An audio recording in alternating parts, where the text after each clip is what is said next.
Olá, essa é a quarta aula sobre os casos reais do capítulo Estequiometria. E aqui nós vamos ver o terceiro caso, que é o rendimento dos processos. É muito comum, durante um processo químico, a produção de uma quantidade de produto inferior à esperada, aquela que é ditada pela equação química. Isso nos dá, então, um rendimento que é calculado a partir do que é obtido e o que é teórico, aquilo que é esperado. O quociente entre o obtido e o esperado vezes 100% nos dá uma porcentagem de rendimento. Acompanhe o exemplo. Uma massa de 32,7 gramas de zinco metálico reage com uma solução concentrada de hidróxido de sódio, produzindo essa massa que é obtida no processo. 64,53 gramas de zincato de sódio. Qual é o rendimento dessa reação?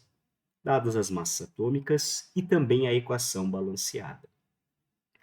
Acompanhe que 1 mol do zinco produz 1 mol do sal. 1 mol do zinco, 65,4 gramas, e 1 mol do sal, 143,4 gramas.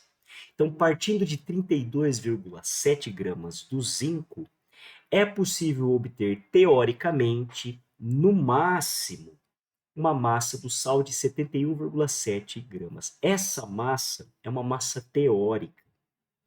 De acordo com o texto, foi obtido apenas 64,53 gramas do sal.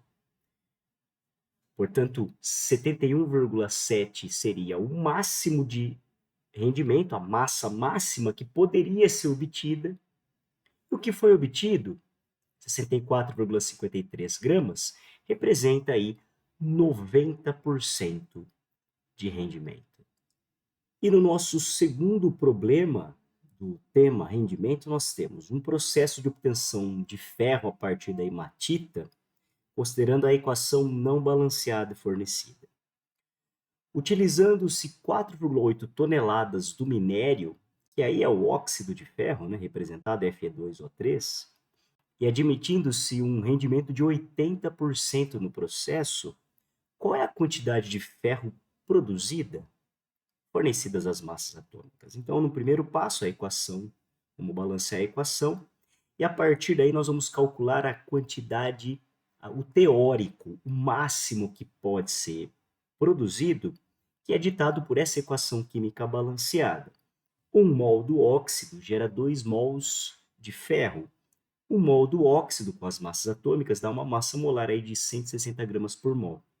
160 gramas do óxido, produzindo ali 112 gramas de ferro. Partindo de 4,8 toneladas, a massa de ferro produzida também em toneladas é de 3,36 toneladas de ferro. Essa quantidade teórica, ela equivale a 100%. Segundo o problema, nós temos um rendimento de 80%, que está por trás, então, da produção de apenas 2,688 toneladas de ferro. Se você chegou até aqui, muito obrigado e até a próxima aula.